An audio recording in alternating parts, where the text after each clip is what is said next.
people.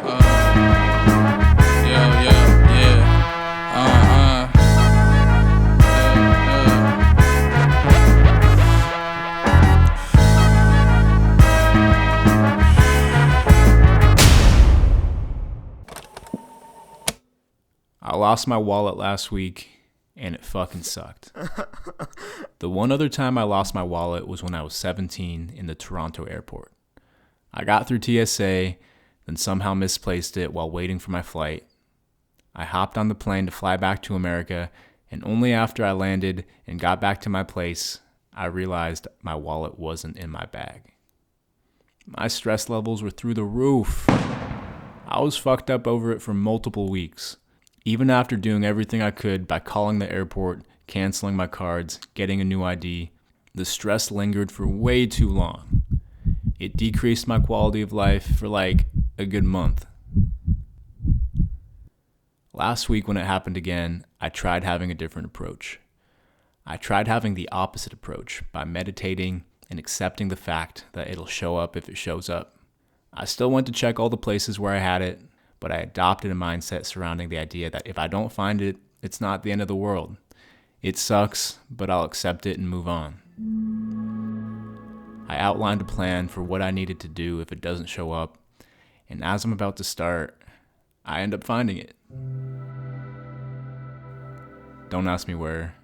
I'm embarrassed. I think what I'm trying to articulate is the fact that our brains process stressful situations like this as extreme danger. And a lot of people buy into that stress in the moment and let it consume them. I was one of those people. I still am to a certain extent.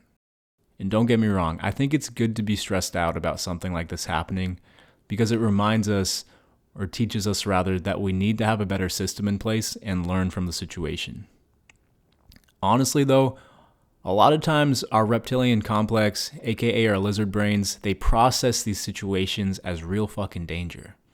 Like a bear chasing us through a jungle in the middle of the night, or a crazy ex-girlfriend. It's exhausting, and we're tricked into thinking more stress is beneficial for a situation like this, when in reality, it does more harm than good. Something I couldn't mention was that my laptop crashed and wouldn't turn on the day after I lost my wallet. It would have been so easy to have felt like the world is against me and doesn't want me to succeed, yada yada yada, irrational thoughts. But that's just not true. Instead of freaking out about not being able to do any work that day and crunching the numbers for how much a new laptop would cost, I laid low and went in and got it looked at the next day, and it turned out to be an easy fix that cost me $0. The hardware crashed or something like that, but I just kept my cool, and now I'm going to back up everything on my laptop. It's simple but crucial. I learned 2 lessons without getting too stressed out. Who would have thought? In reality, this isn't really about losing my wallet, but rather transforming my relationship with stress. Stress is inevitable, and it shouldn't be avoided, because a lot of times it's helpful. I think being able to register if my stress levels match up with the context of a situation has been something I've been really bad at. But I've improved as I've gotten older, as with many things, and that's all I can really ask for. Thanks. You be with the boys and I'ma be with the dogs. Blood on the track. Son, let me go on. Curtis is like the